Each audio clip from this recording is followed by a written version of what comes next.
গাইবান্ধায় পানি কমতে থাকায় নদী তীরের বিভিন্ন এলাকায় শুরু হয়েছে ভাঙন এবং সেখানে এরই মধ্যে একটি স্কুল চলে গেছে নদীতে। কুড়িগ্রামে পর্যাপ্ত স্যানিটেশনের ব্যবস্থা না থাকায় স্বাস্থ্য ঝুঁকিতে আছেন শিশু এবং বৃদ্ধরা। দীর্ঘদিন পানিতে থাকা এসব মানুষরা বলছেন খাদ্য সংকটে তাদের দিন কাটছে। এ নিয়ে আলাপ হবে আজ। আমাদের সঙ্গে যুক্ত আছেন দুর্যোগ ব্যবস্থাপনা ও ত্রাণ মন্ত্রণালয়ের মাননীয় প্রতিমন্ত্রী ডাক্তার মোহাম্মদ এনামুর রহমান এমপি। এবং মাননীয় প্রতিমন্ত্রীর সঙ্গে আলোচনায় যাওয়ার আগে আজকের দেশের করোনা পরিস্থিতিতে একটু ঝালিয়ে নিতে চাই। দর্শক, আপনারা জানেন 8ই মার্চ থেকে যদি আমাদের দেশের করোনা কাল শুরু করি তাহলে আজ 119তম দিন আমরা পালন করছি এবং এই 119তম দিন যেটি আমরা পার করছি সেই 119তম দিনে এসে আমরা দেখতে পাচ্ছি বাংলাদেশের অবস্থান করোনার বিশ্বে ঠিক এই মুহূর্তে 18 নম্বরে। 1,59,679 এত সংখ্যক মোট করোনা শনাক্ত হয়েছে এ যাবৎকালে। এই 119তম দিনে এসে বাংলাদেশের ঠিক উপরে রয়েছে এই মুহূর্তে ফ্রান্স এবং তার উপরে রয়েছে সাউথ আফ্রিকা।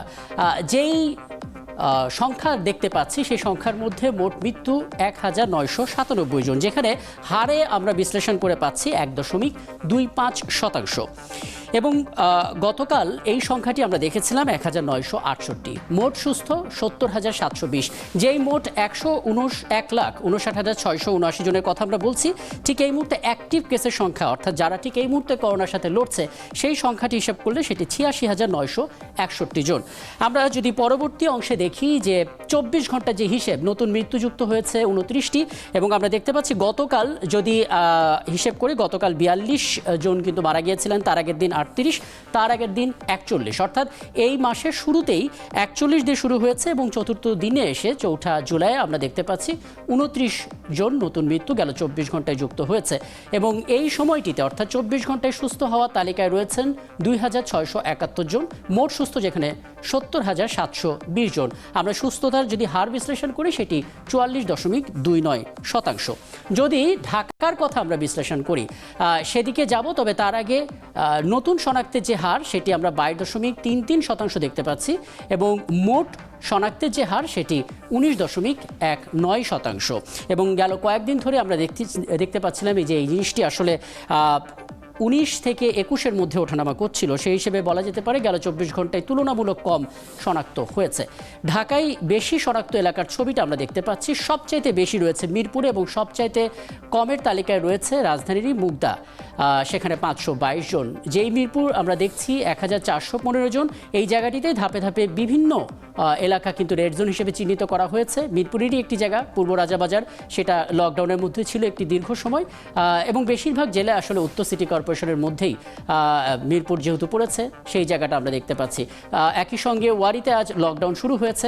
রাজধানী কেন্দ্রিক বিশ্লেষণগুলো চিত্রটি কিন্তু অনেকটা এরকমই। যদি রাজধানীর বাইরের দিকে একটু নজর দিই আমরা, সেখানে আমরা সর্বোচ্চ শনাক্তের তালিকা দেখতে পাচ্ছি চট্টগ্রামে।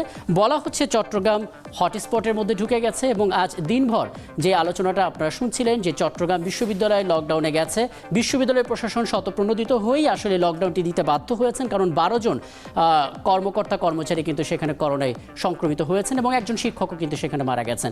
পরবর্তী অবস্থানে নারায়ণগঞ্জ দেখতে পাচ্ছি এবং সবচেয়ে তুলনামূলক কম সেটি কিন্তু সিলেটে, তাও সেটি 2,500-এর ওপরে 2,734 জন। কক্সবাজারের সংক্রমণটি কিছুটা হলেও কমেছে 2,773, যেহেতু আমরা গত কিছুদিন আগে সংখ্যাটি আরও বাড়তে দেখেছিলাম, হার ভিত্তিক বৃদ্ধি। গাজীপুর 3600। আপনারা জানেন গাজীপুরের 3টি এলাকা কিন্তু লকডাউন থেকে মুক্ত ঘোষণা করা হয়েছে। মোটামুটিভাবে এই হচ্ছে ঢাকার পর গোটা দেশেরই একটি চিত্র। মূল আলোচনায় যাব এবং আগে জানিয়েছে আমাদের সঙ্গে যুক্ত আছেন দুর্যোগ ব্যবস্থাপনা ও ত্রাণ মন্ত্রণালয়ের মাননীয় প্রতিমন্ত্রী doctor Mohammad Enamur Rahman MP. Doctor Mohammad Enamur Rahman MP, আপনাকে স্বাগত জানাচ্ছি সংবাদ যোগে। এবং আমরা আসলে দেখতে পাচ্ছিলাম যে ঢাকার বাইরে যেসব এলাকা হটস্পট হয়ে উঠছে এবং সংক্রমণের হার দ্রুত বাড়ছে তারই একটি চিত্র। এবং এসবের মধ্যে আমরা দেখেছি যে চট্টগ্রাম, কক্সবাজার, খুলনা, কুমিল্লা, সিলেট, এমনকি বৃহত্তর রংপুরও রয়েছে এবং এটা পুরোটাই করোনা দুর্যোগ। সবটা নিয়েই আপনাদের ভূমিকা আছে আমরা জানি, বিভিন্ন সময় আমরা সেগুলো দেখেছিও। কিন্তু বন্যা যদি আলোচনায় আনি, বিশেষ করে সিলেট যেখানে 2,500-এরও উপরে মানুষ এখন করোনা শনাক্ত, একে করোনা তার উপরে আবার পানিবন্দী, কি ব্যবস্থা আসলে আপনারা নেবেন? আমরা 24 তারিখে পূর্বাভাস পেয়েছি যে একটা আগাম বন্যা হবে। বাংলাদেশের উজানের যে দেশগুলো আছে সেখানে প্রচুর বৃষ্টিপাত হয়েছে, সেখান থেকে পানি নেমে এসে বাংলাদেশের উত্তরাঞ্চলের জেলাগুলো, সেগুলো নদীগুলো পানি বৃদ্ধি পাবে এবং বন্যা দেখা দিবে। সে অনুযায়ী কিন্তু আমরা 26 তারিখেই আমাদের বন্যাপ্রবণ জেলার, বিশেষ করে ওই সময় আমরা 10টি জেলার সাথে আমরা কথা বলি। রংপুর, নীলফামারী, কুড়িগ্রাম, তারপরে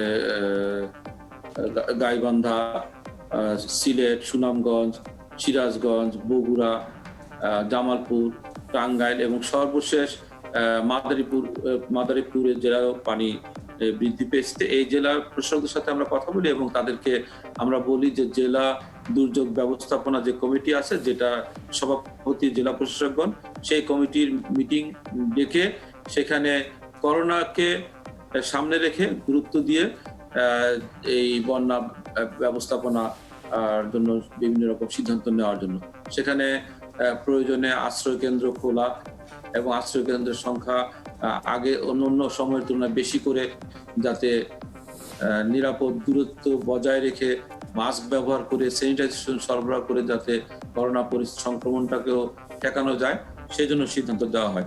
এবং আমরা 28 তারিখে 7টি জেলার মধ্যে সুনামগঞ্জ, বগুড়া, জামালপুর, রংপুর, গাইবান্ধা, নীলফামারী, কুড়িগ্রাম, সেখানে আমরা 100 মেট্রিক টন চাল এবং 10 লক্ষ থেকে 5 লক্ষ টাকা করে আমরা সেখানে বরাদ্দ দিই। এরপরে 29 তারিখে সিলেট এবং লালমনিরহাটে আমরা 100 মেট্রিক টন চাল এবং 5 লক্ষ টাকা করে আমরা বরাদ্দ দিই। এবং জেলা প্রশাসকদের কাছে আমরা জানতে পারি যে আমরা করোনা সংক্রমণের সময়, সাধারণ ছুটির সময় যে নগদ অর্থ এবং চাল বরাদ্দ দিয়েছিলাম, সাথে শিশু খাদ্য, গো খাদ্য দিয়েছিলাম, সেগুলো তাদের কাছে কিছুটা মজুত আছে এবং সেখান থেকেও তারা সেই ত্রাণ সরবরাহটা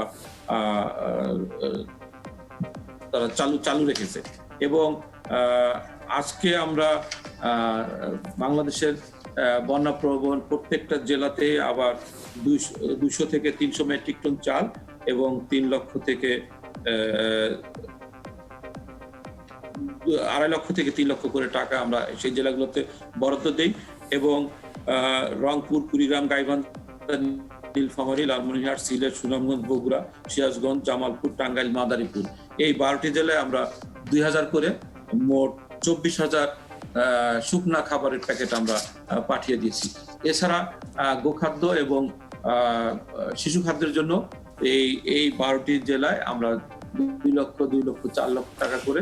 মাননীয় প্রতিমন্ত্রী, আপনি ত্রাণের কথাগুলো বলছিলেন এবং দুটি গুরুত্বপূর্ণ বিষয় আপনি বলেছেন। প্রথমত আপনি বলছিলেন যে পূর্বাভাসটা মাথায় রেখেছেন, তার মানে একটা পূর্ব প্রস্তুতির কথাও আপনারা বলছেন, এবং দ্বিতীয়ত করোনার বিষয়টি মাথায় রেখেই ত্রাণ দেওয়ার কথা আপনি বলছেন।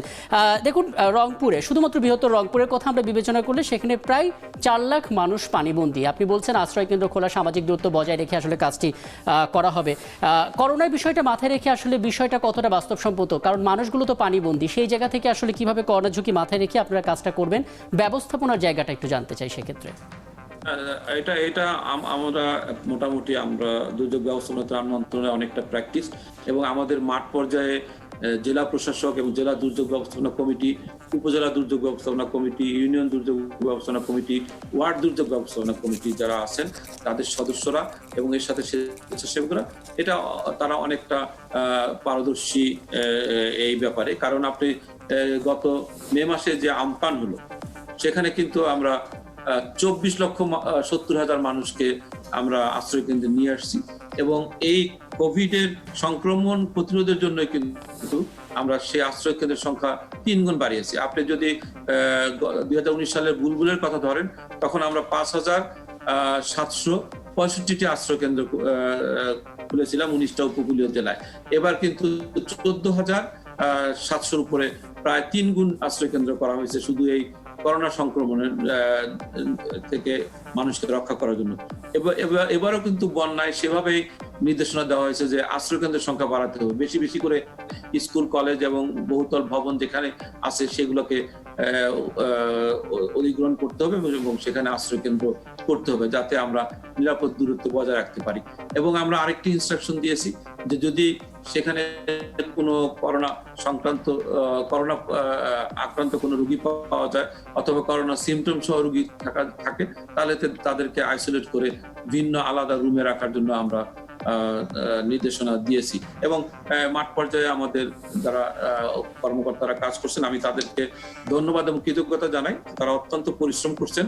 আমার সাথে আজকেও সারা দিন কথা হয়েছে জেলা প্রশাসকদের, সবাই বিভিন্ন উপজেলার বন্যা এলাকায় আছেন এবং তারা আমাকে চমৎকার নানা রকমের উদ্যোগের কথা আপনি বলছিলেন। দেখুন, এই বন্যায় তো ফসলেরও ব্যাপক ক্ষতি হওয়ার সম্ভাবনা রয়েছে। দিনভর আমরা যে প্রতিবেদনগুলো পাচ্ছি তাতে আমরা যেই হিসেবটি দেখতে পাচ্ছি, শুধুমাত্র জামালপুরের কথা যদি বলা হয়, জামালপুরে পানির নিচে প্রায় 12,000 হেক্টর জমির ফসল চলে গেছে।